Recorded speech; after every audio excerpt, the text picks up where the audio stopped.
Hello everyone, welcome to Dimensions Academy's new video about sentence correction. सबसे पहले मैं आपको बता दूं कि Dimensions Academy is a platform which encourages you to crack many MBA entrance tests like CAT, MHCT, MAT, ZAT, SNAP, ATMA, etc. तो इन सब चीज़ों में वर्बल एबिलिटी ये कॉमन सब्जेक्ट होता है जिसका एक इम्पॉर्टेंट पार्ट है सेंटेंस करेक्शन. सो हम आज सेंटेंस करेक्शन के बारे में जानने वाले हैं. Sentence correction introduction and its types. तो सबसे पहले ये जानना ज़रूरी है कि what is sentence correction. So sentence correction और error spotting is one of the most scoring area of verbal section in any competitive exam. In these types of questions, one or more sentences with some part of it underlined or bold are given. You are required to check if there is any error in the sentence or in the marked parts of it. Accordingly, you will choose the option which is grammatically correct. तो sentence correction में basically क्या होता है, आपको एक sentence दिया हुआ होता है जिसका कुछ पार्ट होता है वो अंडरलाइंड होता है या बोल्ड होता है, तो उसमें कुछ मिस्टेक होती है, तो आपको वो मिस्टेक फाइंड आउट करनी होती है और ग्रामेटिकली जो भी ऑप्शन करेक्ट होगा वो आपको सिलेक्ट करना हुआ होता है. तो सेंटेंस करेक्शन इम्पॉर्टेंट क्यों है, क्योंकि ये बहुत स्कोरिंग है कैट में या किसी भी MBA एंट्रेंस टेस्ट में. तो वर्बल एबिलिटी में इसके अप्रॉक्सीमेटली 3 to 5 क्वेश्चंस आते हैं और उसमें से आपको एक राइट ऑप्शन सेलेक्ट करना होता है जो ग्रामेटिकली करेक्ट है. ऐसा भी हो सकता है कि सेंटेंस पूरा करेक्ट है और उसमें कोई भी चेंज नहीं है. अगर उसमें कोई भी चेंज नहीं है तो आपके लिए उसके लिए ऑप्शन होगा, मोस्टली वो ऑप्शन होता है number 1, same as underline part और no change required is your answer. There are few types of sentence correction. So first type is subject verb agreement. Subject verb agreement में क्या होता है, the verb should agree with the subject in person as well as in number. In other words, if subject is singular then verb should also be singular. If subject is plural then verb should also be plural. So for example, he plays and they play. बहुत सारे बच्चे इसमें बहुत confuse होते हैं, pledge किसके आगे लगाना है, प्ले किसके आगे लगाना है. तो ओनली ही, शी, इट के आगे प्लेज लगाना है, they play. So there are 2 important tricks to correct these types of questions. These are FSR and NSR. First or farthest subject rule and second is nearest subject rule. Not only the principal but also the teachers is or are playing. तो अगर ऐसा कोई question आपको आता है तो इसका ये बेस्ट एग्जाम्पल है कि in this example the correct form of the verb is are. अगर यहाँ पे आपको कोई यूज़ करना है तो वो है आर, क्योंकि यह है नियरेस्ट सब्जेक्ट रूल. ठीक है, तो इज और आर यहाँ पे जो जहाँ पे इस्तेमाल करना है वहाँ पे नियरेस्ट सब्जेक्ट है टीचर्स और teachers is a plural, so are ये राइट ऑप्शन है. अभी हम देखते हैं first subject rule.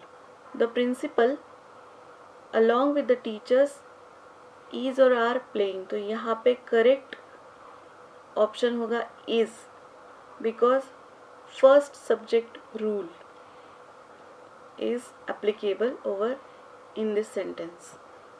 So principal along with the teachers is playing, ये first subject rule का best example है. and not only the principal but also the teachers are playing, ये nearest subject rule है.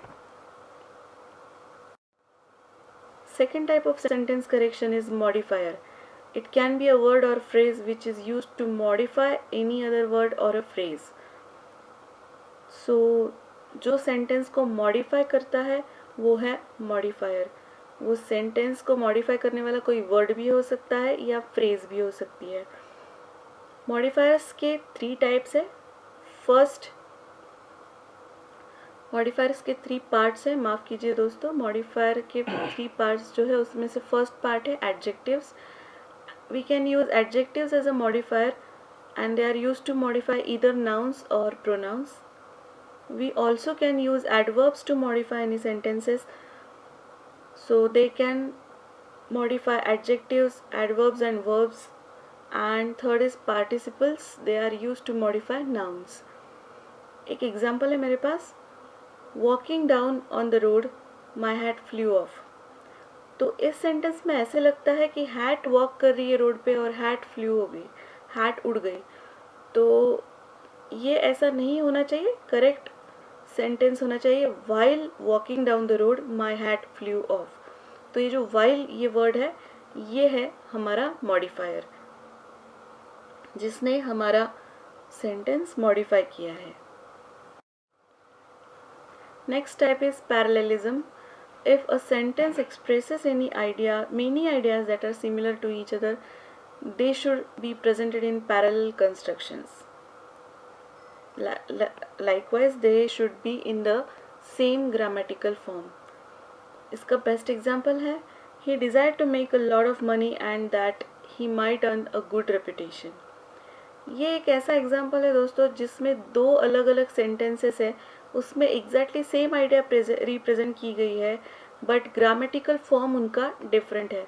तो अगर हम पैरेललिज्म का use करें इस सेंटेंस में, तो इसका करेक्ट आंसर होगा, he desired to make a lot of money and to earn a good reputation. Next type is diction. An incorrect choice of words make the sentences erroneous. This mistakes could be in the usage of simple words. बहुत simple words होते हैं जिसका difference बहुत बार हमें समझ में ही नहीं आता है। ऐसे कंफ्यूजिंग वर्ड्स जो होते हैं वो आते हैं इस टाइप में, जिसका नाम है diction. So basic differences between later and letter, its and its apostrophe s, lie and lay, ऐसे कुछ कंफ्यूजिंग वर्ड्स होते हैं जो एक जैसे लगते हैं पर उसका मीनिंग जो होता है वो एक जैसा नहीं होता है। तो ऐसे वर्ड्स को आइडेंटिफाई करके उसे सॉल्व करना, ये आपके आगे का एक टास्क होता है। So the words like adapt and adept, principle and principal, afferent and confront etcetera. The only way to tackle these is to know meanings of these words. मैं मेरे स्टूडेंट्स को हमेशा कहती हूँ कि आपको आपकी वोकेबुलरी बढ़ानी ही पड़ेगी। इसके लिए आप कई तरीके यूज़ कर सकते हैं, जैसे कि न्यूज़ देखना, इंग्लिश मूवीज़ देखना, इंग्लिश न्यूज़पेपर्स पढ़ना। इसकी वजह से आपकी वोकेबुलरी काफ़ी बढ़ती है। और अगर किसी वर्ड का मीनिंग आपको नहीं समझ आए तो आपके हाथ में जो स्मार्टफोन है वो किस लिए है, तो आप उसका यूज़ करो और अपनी वोकेबुलरी बढ़ाओ। Next type of sentence correction is pronoun reference error. पहले तो हम ये जान लेते हैं कि what is a pronoun. Pronoun is a word used to stand for a noun. It's a very simple thing. Pronoun should refer clearly to one clear, unmistakable noun coming before the pronoun. This noun is called as pronoun's antecedent.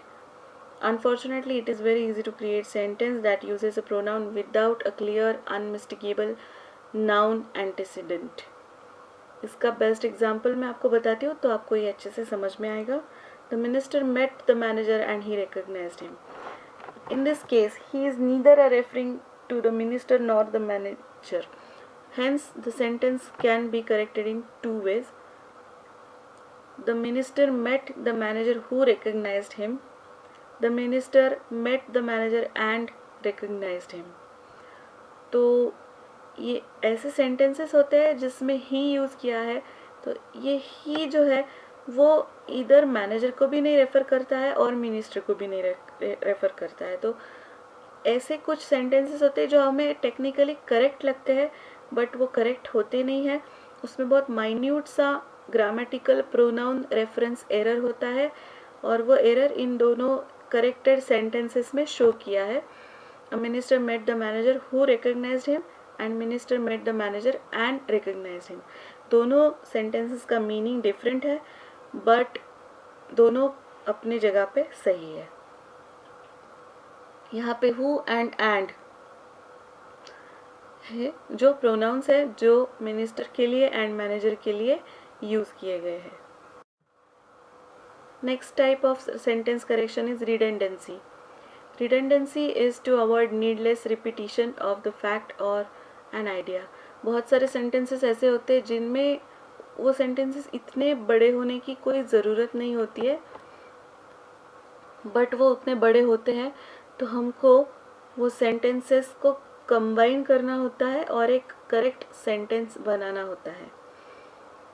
तो example है इसका, we shall combine the 3 departments into 1. इतना बड़ा sentence होने की से कोई ज़रूरत नहीं है.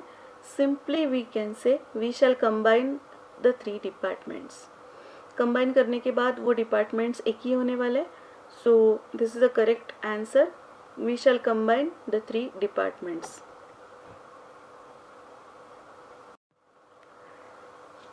Thank you for listening us so patientfully. If you like this video, don't forget to click on the subscribe button and the bell icon. Thank you so much.